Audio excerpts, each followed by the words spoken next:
마음을 정돈하시고 하나님 앞에 사도신경으로 신앙 고백하심으로 예배 드리도록 하겠습니다. 신앙 고백합니다. 전능하사 천지를 만드신 하나님 아버지를 내가 믿사오며 그의 아들 우리 주 예수 그리스도를 믿사오니 이는 성령으로 잉태하사 동정녀 마리아에게 나시고 본디오 빌라도에게 고난을 받으사 십자가에 못 박혀 죽으시고 장사한 지 사흘 만에 죽은 자 가운데서 다시 살아나시며 하늘에 오르사 전능하신 하나님 우편에 앉아 계시다가 저리로서 산자와 죽은 자를 심판하러 오시리라. 성령을 믿사오며 거룩한 공회와 성도가 서로 교통하는 것과 죄를 사하여 주시는 것과 몸이 다시 사는 것과 영원히 사는 것을 믿사옵나이다. 아멘. 찬송가 구주의 십자가 보혈로 12번입니다.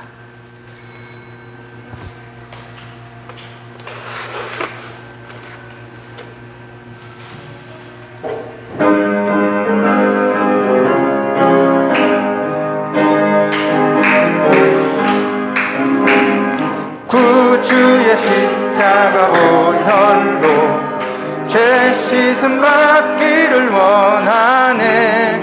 내 죄를 씻으신 주 이름 찬송합시다. 할렐루야. 찬송합시다. 찬송합시다. 내 죄를 씻으신 주 이름 찬송합시다.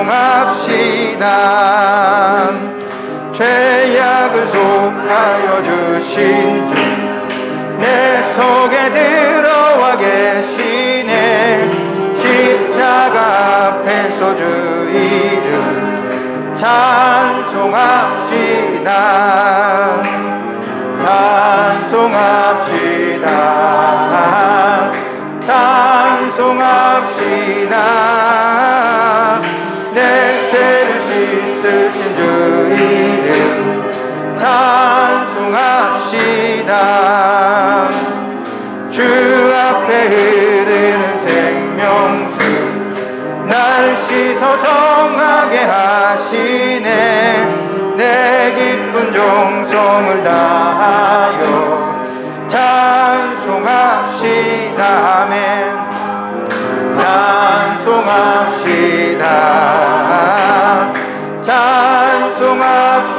찬송합시다.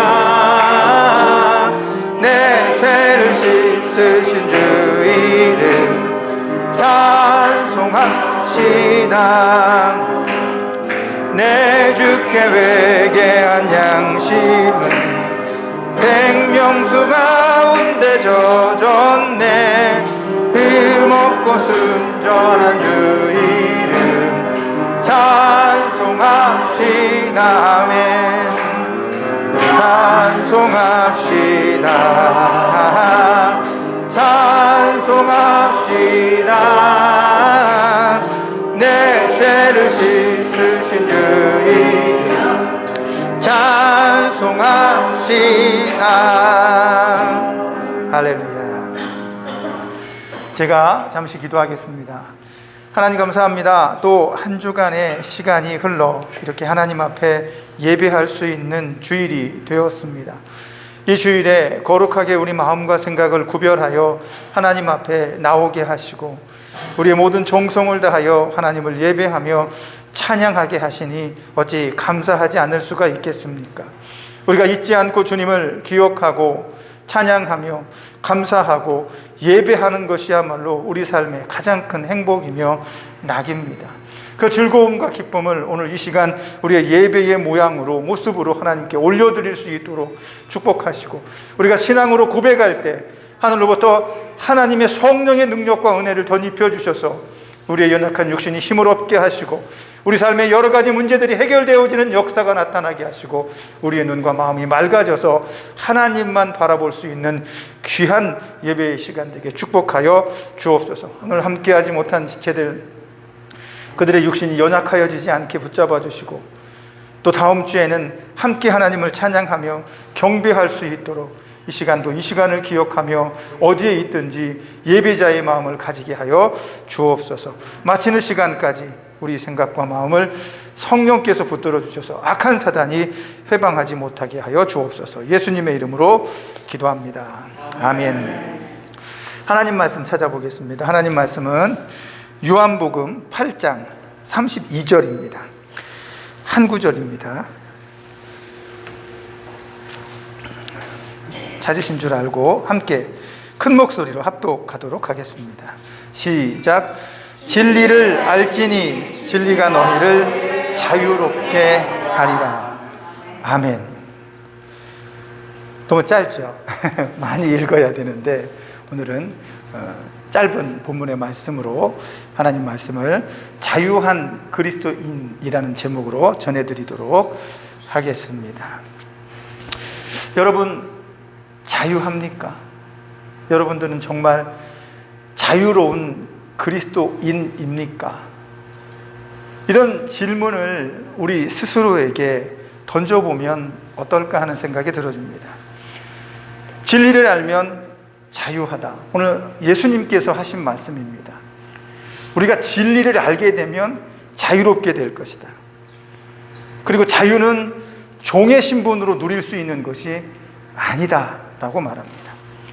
그렇게 자유는 우리가 스스로 결정할 수 있는 실력과 능력을 부여받게 되는 거죠. 우리나라가 해방이 되고 난 이후에 혼란스럽고 어지러운 상황이었습니다. 이제 억압되어지고 또 수많은 압제로부터 벗어난 국민들은 자유에 대해서 누릴 수 있는 기회를 얻게 되었죠. 그래서 자기가 스스로 할 수 있는 이 특별한 자유를 누리는 일들이 때때로 문제가 되어서 매스컴에 등장하기도 했습니다. 어떤 일이 있었냐면 어떤 한 신사가 이발소에 갔습니다. 머리 자르는 이발소 아시죠? 남자들 머리 하는. 근데 그곳에 가서 면도도 하고 이발도 했습니다. 그리고 나서 다 끝나고 나서 그냥 바깥으로 나가는 거예요. 그러니까 이발을 했던 그 이발사가 아니 이 사람은 돈도 안 내고 그냥 나가면 어떡해? 손을 붙잡았습니다. 그랬더니 그 사람이 하는 얘기가 손을 뿌리치면서 이건 내 자유야! 라고 말하면서 나는 돈을 내지 않을 자유가 있어! 라고 말하면서 막무가내로 바깥으로 나가려고 했답니다. 한참 실기가 벌어지다가 이 이발사가 화가 나니까 면도칼로 그 신사의 얼굴을 이렇게 한 거예요. 그래서 이제 이 신사도 깜짝 놀랐죠. 왜 그러냐 하니까 이건 내 자유다! 그렇게 이야기했다는 뉴스가 신문에 보도된 적이 있다고 합니다. 그만큼 사람들이 자유라고 하는 것들에 대해서 잘못 인식하고 있어서 내가 하고 싶은 걸 다 하는 게 자유다라는 착각을 했던 때도 있다고 합니다.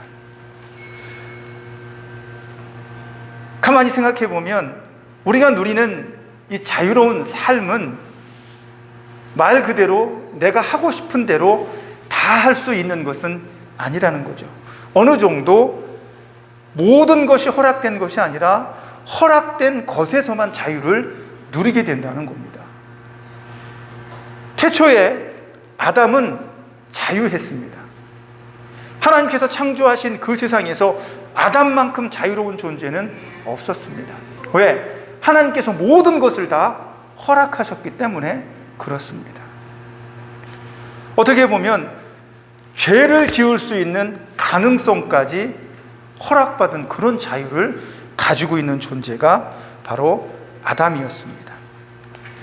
바울은 예수 안에서 자유하다라고 말을 했는데요, 그가 말하는 자유를 살펴보면 그 의미가 이렇습니다. 갈라디아서 5장 13절에 나오는데요, 형제들아 너희가 부르심을 받아 자유에 이르렀으나 오직 자유를 육신을 위한 기회로 쓰지 말고 사랑으로 서로 섬기라, 이렇게 얘기를 합니다. 분명히 우리는 자유를 받았는데 그 자유를 내 육신을 위해서만 쓰면 안 된다라고 말하는 겁니다. 그런데 많은 경우 사람들은 자유함을 누린다 그러면 자기를 위해서 그 자유를 쓰려고 하는 경향이 많이 있다는 거죠. 자신의 육신을 위한 기회로 쓰지 말라. 그 자유를. 예수 안에서 우리는 자유합니다. 그러나 그 자유가 나의 육신을 위한 것으로만 쓰여진다면 아담처럼 죄를 범할 수 있는 가능성에 빠지고 말 것입니다.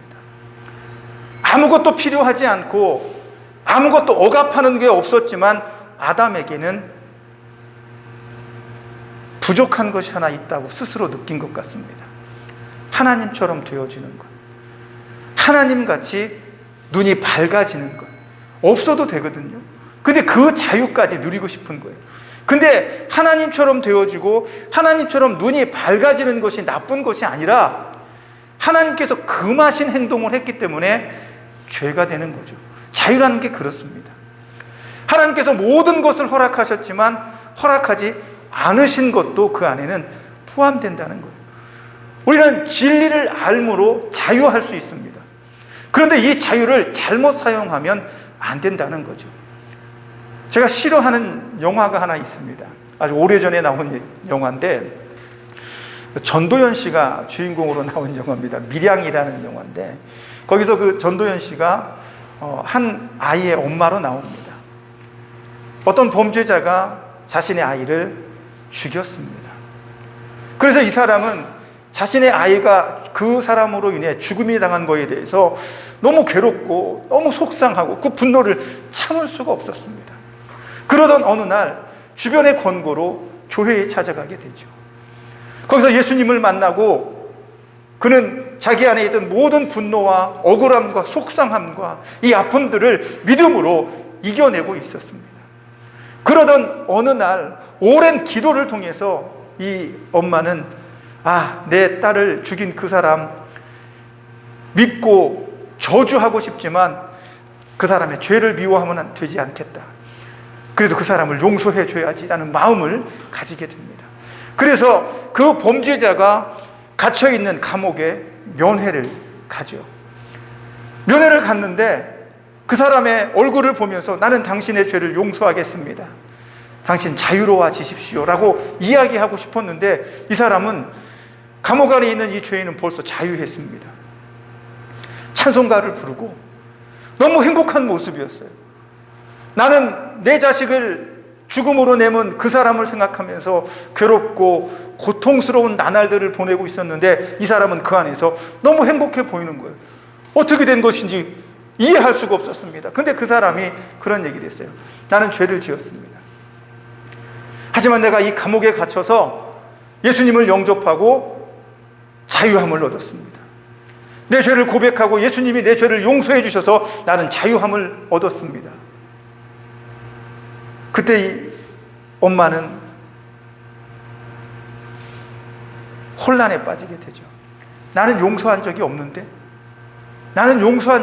저 사람은 왜 자유하지? 그래서 이 엄마는 타락하기 시작을 하죠. 분노하기 시작을 합니다. 이게 밀양에서 보여주고 싶어하는 이 기독교인들에 대한 이중적인 태도를 얘기합니다.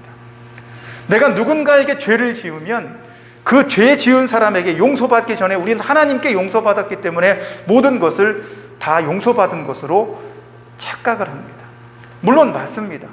그 죄에 대해서 하나님께서 다시는 우리에게 묻지 않을 것입니다. 그러나 중요한 것은 하나님께서 내 죄를 용서했다 할지라도 나는 그 죄를 짊어지고 부끄러운 모습으로, 더 미안한 마음으로, 더 죄송한 마음으로, 더 헌신적인 모습으로 다른 사람을 위해서 살아갈 수 있는 마음이 필요한 거죠. 그런데 우리는 죄 용서함 받았으니까 뻔뻔해집니다. 뻔뻔해져요. 나는 더 이상 죄인이 아니야. 맞습니다. 죄인이 아니지만 그 죄 때문에 예수님께서 십자가에 달려 돌아가시고 내 죄 때문에 그분이 그 고통을 당하셨다면 그것에 대한 부끄러운 마음은 여전히 내 안에 있다는 거예요. 그 빚진 자의 마음으로 더 열심히 주를 위해서, 예수 그리스도를 위해서 살아야 되는데 용서받은 것 때문에 우리는 모든 것을 다 잃어버리고 너무 자기 자유에 빠져 살게 된다는 거죠. 다른 사람들은 안중이 없습니다. 내가 예수님 믿고 나만 구원받으면 되고 나만 행복하면 됩니다. 저 사람이 뭐라고 하든 무슨 생각을 하든 무슨 말을 하든 신경 쓰지 않으려고 합니다. 그러나 그것은 진정한 자유를 누리는 사람이 아니다라는 것입니다. 예수님께서 본문 31절, 32절에서 그렇게 얘기하시잖아요. 너희가 진리를 알지니 진리가 너희를 자유하게 하리라. 이 32절의 말씀인데요, 바로 윗구절의 31절의 말씀엔 뭐라고 이야기를 하냐면 이렇게 얘기합니다. 예수께서 자기를 믿은 유대인들에게 이렇게 말씀하셔요. 예수님을 믿고 있던 그 현장에 있는 유대인들에게 예수님께서 말씀하고 있는 겁니다. 그 의미를 우리가 잘 이해하려면 앞부분으로 가야 됩니다. 8장 시작 부분에 보면 예수님께서 감람산에서 내려오셔서 그날 아침에도 성전으로 들어가십니다. 성전 아마 앞마당에서 예수님은 하나님의 말씀과 메시지를 전파하고 가르치고 계셨습니다. 그때 서기관들과 바리새인들이 어디에서 잡았는지 모르겠는데 간음을 하다 걸린 여자를 끌고 와서 성전 앞마당에 내팽개쳤습니다. 그리고 예수님께 물어봅니다. 근데 성경에 보면 그렇게 한 이유는 예수님에게 트집을 잡아서 예수님을 잡아 죽이려고 하는 계획을 가지고 있다라고 성경은 얘기를 합니다. 예수님께서는 이미 그들의 의도를 다 알고 계셨죠. 그들에게 말합니다. 죄 없는 자가 먼저 이 여인을 돌로 치라. 거기 모인 수많은 사람들이 간음한 여자를 보면서 흥분했습니다. 이런 못된, 이런 나쁜, 어떻게 이런 죄를 저지를 수가 있지? 율법에서는 이런 여자를 돌로 쳐 죽이라고 했어. 이제 예수님께서는 율법을 가르치시고 하나님의 법을 가르치시기 때문에 당연히 이 여자를 돌로 치라고 하겠지. 하지만 예수님의 대답은 너무나 달랐습니다. 죄 있는 사람이 먼저 돌로 치라. 다시 말하면 사람들은 드러난 죄만 보고 정죄합니다. 그 여자가 들키지 않았다면 여기 끌려오지 않았을 거예요. 내 죄가 드러나지 않았다면 나는 죄인이 되지 않았을 거예요. 그러나 드러난 죄 앞에서 드러난 죄 때문에 그 여자는 죄인이었던 겁니다. 그러나 예수님은 드러난 죄가 아니라 감추어진 너희들의 죄에 대해서 묻고 있습니다. 그러면 너희 가운데 죄가 없는 사람이 먼저 이 여자를 돌로 쳐라. 그렇게 얘기하니까 그 사람들 마음속에 죄책감이, 양심에 죄책감이 들기 시작한 거예요. 죄자가 죄를 지었지만 드러난 것뿐이지, 나도 드러나지 않은 내 죄가 있지, 남들에게 말 못한 내 죄가 있지. 그러면서 슬그머니 돌을 내려놓고 다 흩어져 버리게 됩니다. 예수께서 말씀하십니다. 너를 돌로 치려 했던 사람들은 다 어디로 갔냐? 주여, 다 나가버렸습니다. 없습니다. 나도 너를 정죄하지 않을 것이니까 다시는 가서 이런 죄를 짓지 말라라고 말씀을 합니다. 주변에 예수님의 가르침을 받던 또 다른 사람들은 그런 예수님의 행동에 박수를 치고 마음속으로 환호했습니다. 정말 기가 막힌 판결이구나. 저 젊은 예수님은 내 마음까지 휘젓고 내 마음속에 아무도 모르는 죄악까지 하나님 앞에 회개하게 만드는구나 라고 말하면서 예수님의 말씀에 더 귀를 기울입니다. 예수님은 하늘로부터 와서 하나님 아버지께 받은 그 모든 말씀들과 메시지를 우리에게 전해주신다고 말을 했고, 그런 이야기를 들은 사람들의 마음속에 서서히 예수님에 대한 믿음이 생겨났습니다. 그래서 30절에 보면 거기 모인 유대인들이 예수님의 말씀을 믿더라 이렇게 기록을 하고 있는 거예요. 그러니까 그런 예수님의 말씀을 믿은 사람들에게 예수님께서는 한 가지 당부의 말씀을 도장을 찍듯이 쿡 찍어주는 것입니다. 너희 마음속에 나에 대한 믿음이 지금 생겨나고 있구나. 그렇다면 너희는 내가 누구인지 어렴풋이 알게 된 것이구나. 그렇다면 그 알게 된 진리를 너희 마음속에 품어서 그것으로 인하여 자유함을 누렸으면 좋겠다라고 오늘 본문의 말씀에서 이야기를 하고 있는 거죠. 자유라고 하는 것은 바로 그런 것입니다. 내가 마음속에 예수 그리스도를 메시아로, 구원자로 명확하게 인정하고 그 예수 그리스도를 믿고 신뢰할 때 우리 안에서는 자유가 생겨요. 근데 이 자유 안에는 어떤 단어가 들어가냐면 저는 개인적으로 초월이라는 단어가 들어간다고 생각을 합니다. 내가 예수님 때문에 믿음으로 자유함을 누리면 그 시점부터 세상에 아무것도 보이지 않는 것이 아닙니다. 여전히 보입니다. 더 좋은 것도 보이고 더 나쁜 것도 보이고 더 가지고 싶은 것도 있고 버리고 감추고 싶은 것도 여전히 보이고 만날 수 있다는 거죠. 그러나 이제 그것들로부터 초월하게 됩니다. 예수님을 믿기 때문에 나는 예수님 한 분만으로 만족해, 충분해라고 고백할 수 있는 자유함이 내 안에 있게 되는 겁니다. 예수님께서 십자가에 달려서 돌아가십니다. 고통 중에 그 십자가 위에서 예수님은 기도하고 있을 때 양옆에는 두 사람의 강도가 함께 매달려 있었습니다. 한쪽에 있는 강도는 예수님을 향해서 저주를 퍼붓습니다. 네가 무슨 메시아야? 네가 정말로 메시아고 하나님의 아들이면 지금 이 십자가에서 너와 우리를 한번 구원해 보시지 라고 예수님을 조롱하고 핍박을 했습니다. 그러나 다른 쪽에 있는 강도는 왜 그랬는지 모르지만 똑같은 고통 가운데 있으면서도 야, 이 사람아, 그렇게 말하지 마. 여기 이 젊은 예수는 아무 흠도 없고 죄가 없는데 우리 죄를 위해 십자가에 죽는 것이야. 그러면서 예수님께 말합니다. 주여, 당신이 낙원에 있을 때 나를 기억해 주십시오. 아마도 제 생각은 그렇습니다. 이 강도가 그렇게 얘기했을 때 야, 이거 조금 그 시점으로 예수님께서 뭐라고 대답하시냐면 그래, 내가 오늘 낙원에 이를 때 너도 나와 함께 있을 것이다, 이렇게 말씀을 하시거든요. 그 말을 들은 강도는 무슨 생각을 했을까요? 그 사람의 그 십자가 위의 고통이 그 시간으로 딱 끝났을까요?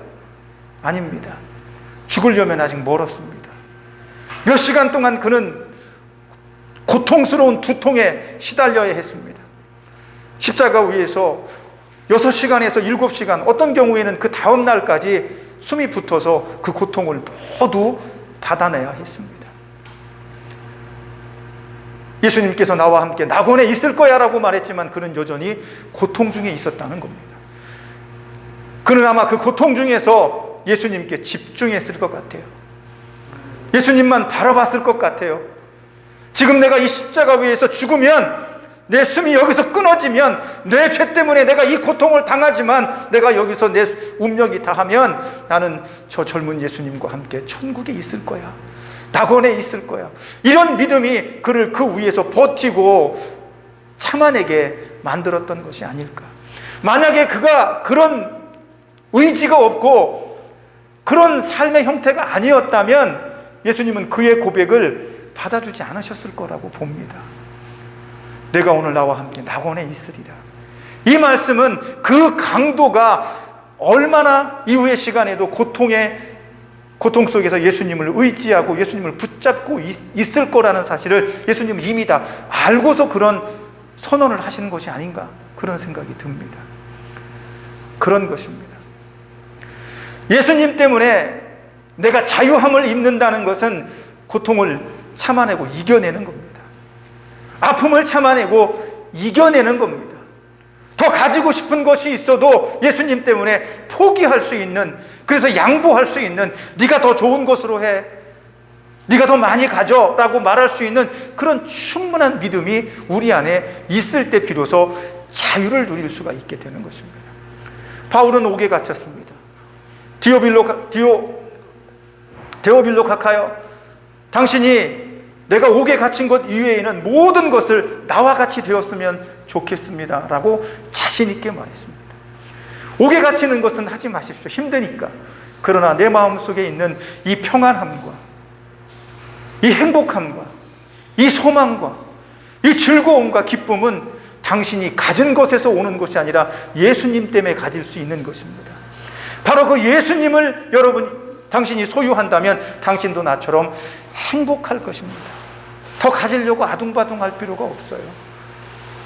더 없어서 속상해할 필요가 없습니다. 여러분은 모든 것으로부터 자유할 수 있는, 초월할 수 있는 그런 믿음의 힘을 예수님의 이름으로 부여받게 되는 것입니다 라고 이야기를 하는 겁니다. 그게 오늘 예수님께서 우리들에게 말씀하시고자 하시는 자유입니다. 베드로는 이렇게 말했습니다. 베드로전서 2장 16절에 너희가 자유로우나 너희의 자유를 악을 덮는 도구로 쓰지 말고 하나님의 종들로서 행하는 데 사용하라, 이렇게 말합니다. 우리는 자유한데 그 자유를 악을 덮는 것으로 사용하면 안 됩니다. 하나님이 태초에 모든 것을 창조하시고 너 다 가져, 너 하고 싶은 거 다 해 그랬는데 그걸 악으로 사용한 겁니다. 왜 그랬을까? 왜 그랬을까? 아담은 왜 그랬을까? 왜 다윗은 죄를 지었을까? 왜 누구는 죄를 지을까? 왜 나는 오늘도 죄악된 생각을 하고 죄를, 아무도 모르는 죄를 짓고 있는 걸까? 이유가 뭘까? 물론 연약해서이지요. 그러나 오늘 본문의 말씀의 핵심은 진리를 아는 것입니다. 진리가 무엇입니까? 우리가 너무 많이 추구하는 것이요. 진리가 무엇입니까? 진리를 알아야 자유를 누린다고 말하잖아요. 근데 그 진리가 무엇이냐? 서두에서 잠깐 언급했던 것처럼 진리는 오늘 예수님께서 바리새인들과 서기관들과 거기 모인 믿음의 사람들, 유대인들과 함께 논쟁하는 그 논쟁 가운데 들어 있습니다. 내가 어디서 왔느냐? 나는 아버지께로부터 왔다. 난 하늘로부터 왔다. 하나님께서 내게 주신 것만 나는 말한다. 너희와 같이 악한 사단의 종이 아니기 때문에 나는 하나님께서 주신 것만 말하고 하나님께서 주신 것만 생각한다. 그런데 너희는 스스로 아브라함의 자녀라고 말하면서 아브라함처럼 행하지 않는구나. 예수님은 이스라엘 백성들이 스스로 아브라함의 백성이라고 자부하면서 우리는 죄인이 아니야, 우리는 사단의 종이 아니야, 우리는 아브라함의 자녀야 라고 말하면서 예수님을 죽이려고 하고 핍박하려고 하는 오늘 본문의 말씀들 속에서 예수님은 아브라함은 그렇게 하지 않았다라고 말합니다. 그래서 오늘 본문에 저 뒤로 가보게 되면 56절에 너희 조상 아브라함은 나의 때에 볼 것을 즐거워하다가 보고 기뻐하였다, 이렇게 말씀합니다. 너희는 아브라함이 후손이라고 말한다면 아브라함이 했던 것처럼 나를 보며 기뻐해야 된다라고 말하는 거죠. 그런데 사람들은 그 이야기를 듣고 예수님을 돌로 쳐 죽이려고 합니다. 그 예수님께서 숨어서 도망합니다. 아직 죽을 때가 되지 않았으니까. 왜 그랬냐면 아브라함은 이미 죽었어. 이사야도 죽었어. 그런데 네 나이가 지금 50도 안 됐는데 네가 마치 영원히 산 사람처럼 그렇게 말하는 거는 신성모독이야. 그러면서 예수님을 돌로 치려고 했다는 거죠. 그러나 이미 예수님은 알고 있었습니다. 이 땅에 인간의 육신을 입고 오기 전에 이미 예수님은 하늘에서 아브라함과 대면한 적이 있고 만난 적이 있습니다. 아브라함이 아버지 집 하란 땅을, 아버지의 집을 떠나 하나님께서 명하신 그 땅으로 갈 때에도 예수님은 그 자리에서 아브라함에게 하나님과 함께 그 일을 명하신 분입니다. 이미 다 알고 있고 예수님은 아브라함이 누구인지, 아브라함도 예수님이 누구인지 알고 있다는 거예요. 그런데 아브라함의 자손이면 아브라함이 가르친 것처럼 그 조상이 메시아를 기다려라, 우리 가문에게 허락되신 예수 그리스도의 복을 너희가 결코 잊으면 안 된다라고 했던 그 사실을 망각해버리고 너희는 나를 죽이려고 한다는 거죠. 이건 진리가 아니라는 겁니다. 진리는 예수 그리스도는 하나님께서 아담에게 말씀하셨던 복의 근원, 여자의 후손, 그 여자의 후손이 아브라함이 복의 근원으로 그 가문에서 나오게 된다는 것을 의미하잖아요. 아브라함은 사실 그걸 믿은 사람입니다.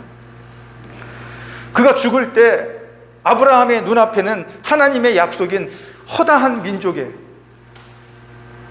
우두머리가 되고 조상이 되고 아브라함 너를 복의 근원이 되게 하겠다라고 말했을 때 그 약속을 믿은 아브라함은 자식이 이삭밖에 없었습니다. 그런데도 그가 죽을 때에 믿음으로 하나님 앞에 고백하는 거예요. 그 자식들에게 하나님이 우리에게 이런 약속을 하셨다라고 일러주는 겁니다. 그리고 나서 이제 이삭의 아들 야곱의 후손들이 12지파를 이루어서 수많은 민족을 이루게 되는 거죠. 아브라함은 이미 그걸 본 거예요. 예수님이 자기 민족의 후손에게 나타날 걸 이미 보고 그걸 믿었다는 거예요. 그게 무슨 얘기냐면 예수 그리스도를 하나님의 아들 하나님으로 인정했다는 걸 의미하는 거죠. 그래서 예수님께서 말씀하시는 거예요. 그게 진리다.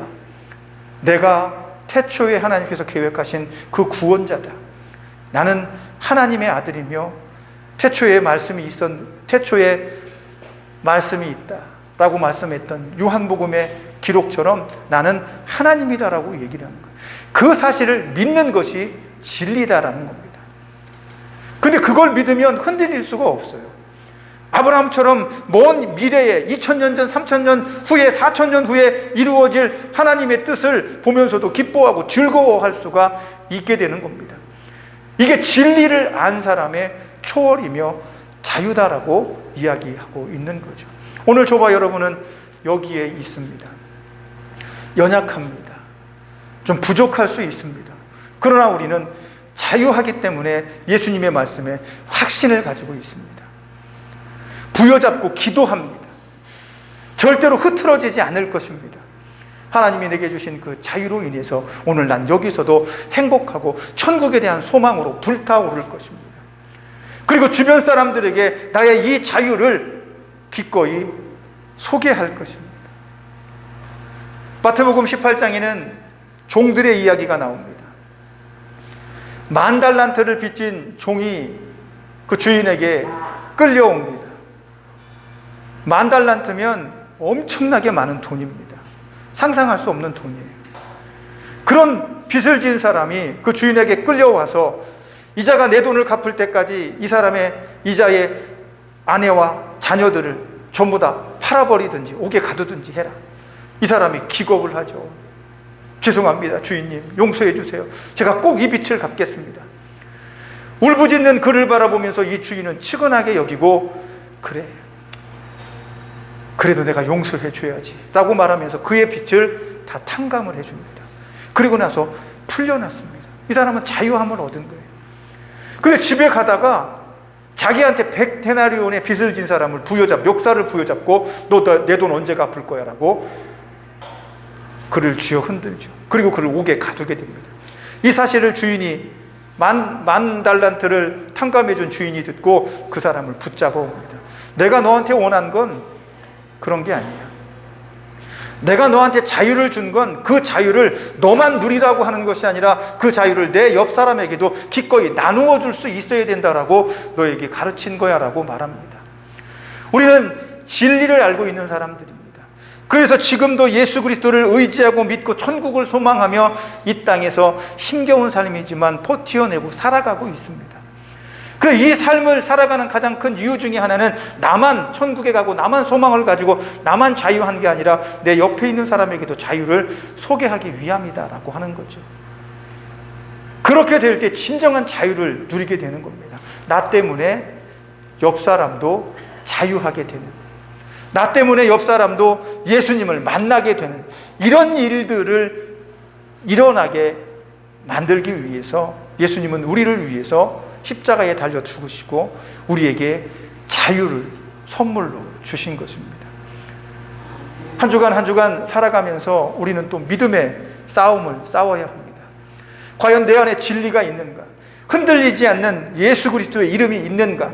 구원자로서 내가 예수님을 그렇게 의지하고 끝까지 신뢰하고 앞으로 나아갈 수 있는가? 이런 질문들을 통해서 내게 주어진 그 자유가 나의 육신만을 위해서 쓰여지는 것이 아니라 내가 거하고 있는 모든 장소에서 그 자유를 소개하고 퍼뜨릴 수 있는, 예수님의 제자가 될 수 있는 그런 신앙인들이 되어져야 하겠습니다. 오늘 예수님은 그렇게 너희가 내 말에 거하고 참 내 제자가 되면 진리를 알고 자유를 누릴 것이다 라고 말씀하여 주시고 있는 겁니다.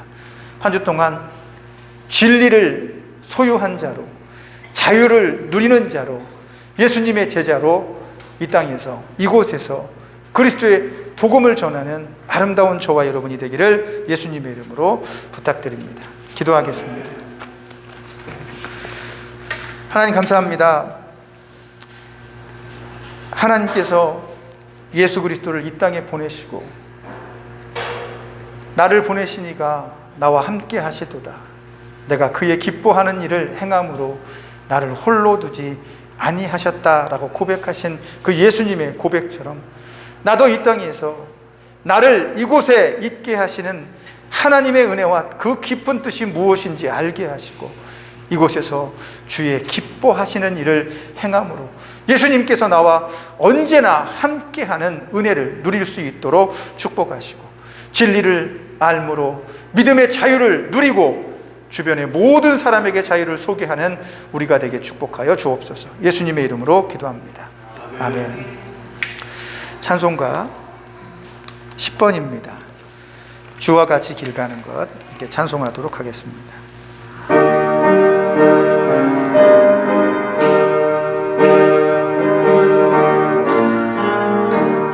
주와 같이 길 가는 것 즐거운 일 아닌가.